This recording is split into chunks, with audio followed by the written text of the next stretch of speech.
Nithyanandam, welcome back again. So last time I was speaking about Inner Awakening. The program, it's a 21-day program, meditation program. It's a residential program that you do here in India with Swamiji himself. The whole 21 days you spend with Swamiji. You get to ask him questions. You get to go up for Energy Darshan, which I'll explain in a little bit. And you get to experience the Vedic tradition in its beautiful, pure form. You also get to experience the temple and the rituals there.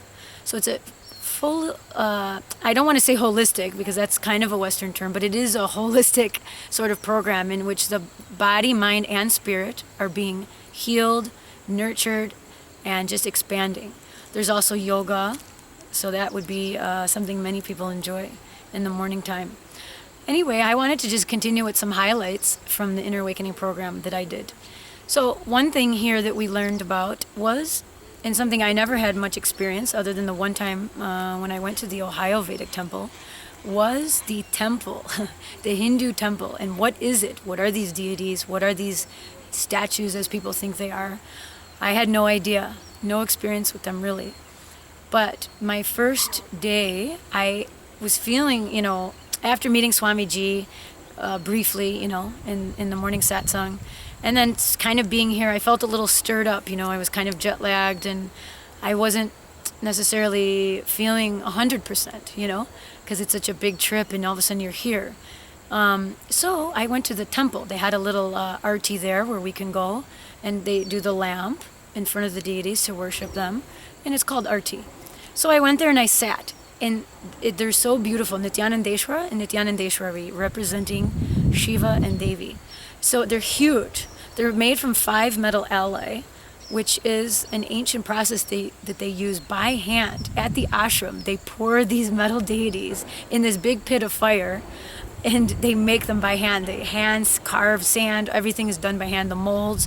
It's amazing. But anyhow, I didn't know that at the time, but that's the process. So the Sacred Arts University here makes all of those. But anyway, then I'm sitting there and I looked up at Shiva and his beautiful eyes, and all of a sudden I felt this jolt of like my Kundalini awakening up, and I just felt that energy hit me again, and I'm like, okay, phew. Because I was just feeling like I didn't even feel any energy, or I was feeling a little stirred up, maybe some patterns and tiredness was coming up. But when I felt that, I knew it was coming from him. Then I went closer to do Namaskar. I was kind of learning the tradition, and I was closer to the Garbha Mandir and closer to the deities, and I can actually feel like some energy hitting my forehead. Like I can feel like a vibration. And I'm like, this is so weird, because I've never experienced anything really mystical in my life, or anything like that. And here all of these things are starting to happen. And I felt such a connection with these beings that are there sitting. I mean, people think, oh, what are these Hindus worshiping false idols and all this nonsense? I can't even tell you how just appalling that is when I hear that, because now that I've experienced firsthand just coming the first day, and then now what I've learned more about it, it is such a sacred tradition. Every single thing in Hinduism leads the person into the higher space, into that divine energy, everything. So everything you see in the temple, everything, even the food and the clothing, everything has a meaning to it. There's nothing in Hinduism that is just frivolous, nothing. So anyhow, I was just in love with Shiva and it was just amazing. And now that grows more and more every time I sit with him. It's beautiful, and the deities here are just spectacular. So I'll talk more about deities and deity worship later. But I wanted to get back to Inner Awakening. I wanted to share another experience. The highlight of my life at that time in Inner Awakening was a process called Energy Darshan. And basically what Energy Darshan is, in a nutshell, is Swamiji sits in samadhi. So he's in that pure space where he's just connected to the divine, 100% just there. His energy is open for us to experience. And they say just seeing that divine sight of a master in samadhi can take you to enlightenment. But the beauty of this is you get to actually go up in front of him, and he actually places his hand on your head.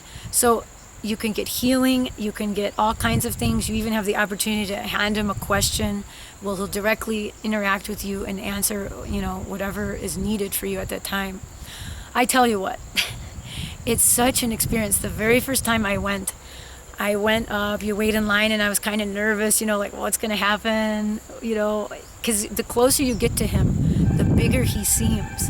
He's not just a man, and I never felt he was. I always felt he's just this divine being that you can't describe. But the closer and closer I got to him, he just seemed so big. Like, he seemed just so much bigger, this presence and this energy, and I felt just like I stepped into something else. Like I felt it almost surround me, this energy.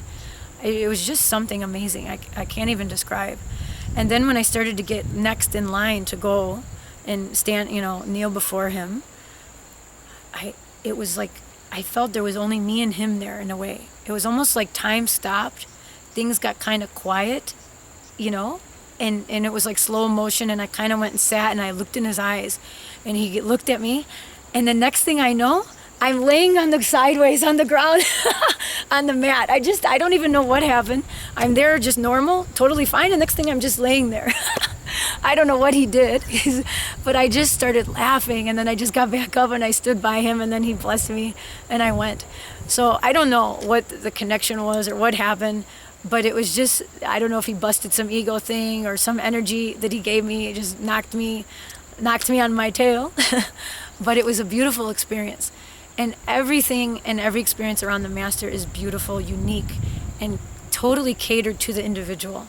So I just want to say that if you have any amount of curiosity or any amount of desire to experience India, to experience enlightened masters, to just get any kind of deep movement or healing or anything inside you, you have to come here. You have to come to Inner Awakening. And the next one happens to be in March, so you have that chance. Anyhow, thank you again for listening to me today, and I will see you next time. Nithyanandam.